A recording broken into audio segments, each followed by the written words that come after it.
اولاد کے اعتبار سے انسانوں کی 4 قسمیں ہیں۔ ارشاد باری ہے للہ ملک السماوات والارض یخلق ما یشاء یہب لمن یشاء اناثا ویہب لمن یشاء الذکور او یزوجہم ذکرانا واناثا ویجعل من یشاء عقیما انہ علیم قدیر۔ اللہ ہی کری ہے زمین و آسمان کی بادشاہی، جس کو چاہے وہ پیدا کرتا ہے اور جس کو چاہے وہ بیٹیاں عطا فرماتا ہے اور جس کو چاہے وہ بیٹے بخشتا ہے اور جس کو چاہے بیٹے اور بیٹیاں دونوں عطا فرماتا ہے اور جس کو چاہے وہ بانجھ کر دیتا ہے، یعنی اولاد نہیں عطا فرماتا۔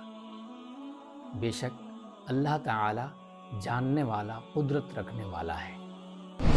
اس مقام پر خالق کائنات نے لوگوں کی 4 قسمیں بیان فرمائی ہیں۔ نمبر 1 وہ کہ جن کو فقط بیٹے دیے، نمبر 2 وہ کہ جن کو فقط بیٹیاں عطا فرمائیں، اور نمبر 3 وہ کہ جن کو بیٹے اور بیٹیاں دونوں عطا فرمائیں، اور نمبر 4 وہ کہ جن کو نہ بیٹیاں عطا فرمائیں اور نہ بیٹے عطا فرمائیں، یعنی ان کو بانجھ کیا۔